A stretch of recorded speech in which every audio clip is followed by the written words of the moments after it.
Regarde la Ferrari 296 GTB s'éclater sur le circuit de Yas Marina. Sympa comme séquence, non? Allez, c'est déjà l'heure de ton Automoto Express.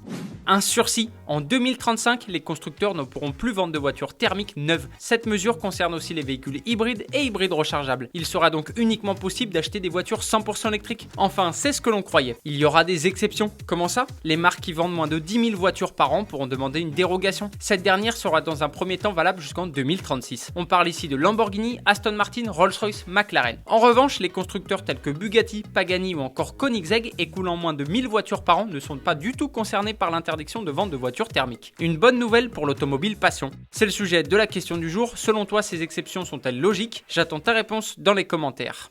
Coup de tonnerre pour l'ACEA. D'abord, l'ACEA, c'est l'association des constructeurs européens d'automobiles qui regroupe les 16 constructeurs qui vendent le plus en Europe, qu'ils soient européens ou non. L'immense groupe Stellantis va quitter l'association d'ici la fin de l'année, a annoncé son PDG Carlos Tavares. Une annonce qui intervient quelques jours seulement après l'annonce de l'interdiction des moteurs thermiques en Europe en 2035 que l'association n'aura pas réussi à empêcher.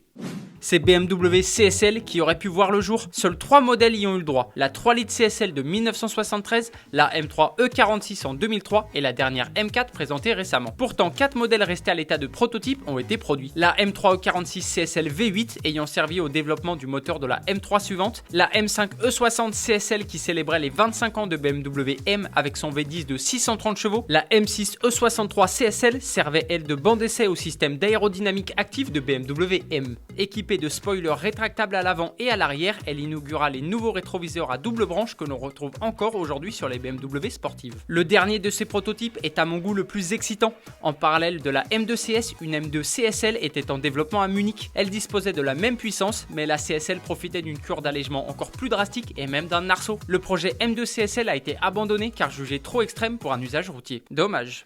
Opium présente la Machina. 2 ans après avoir présenté une maquette grandeur nature, la start-up française revient avec sa berline à hydrogène. La Machina revendique 500 chevaux et 1000 km d'autonomie. Elle impressionne dans l'habitacle avec son écran géant qui court sur toute la planche de bord. La berline Opium est encore en développement et elle ne devrait pas débarquer sur nos routes avant 2025. Un tarif a été annoncé, 120 000 €.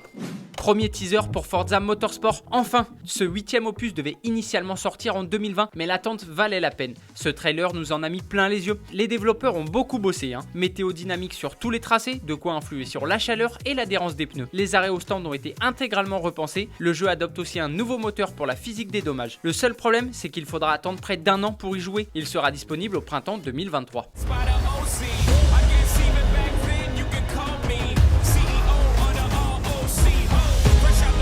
Avant de se quitter, on va revenir sur la question d'hier. Je te demandais laquelle des hypercars présentés récemment te plaît le plus et il y en a une qui a remporté plus de suffrages que les autres. C'est laquelle? La Peugeot 9X8. Je ne peux que vous comprendre. Elle a un look d'enfer. Automoto Express, c'est terminé pour aujourd'hui. On se retrouve demain. Bonne soirée. Allez, ciao!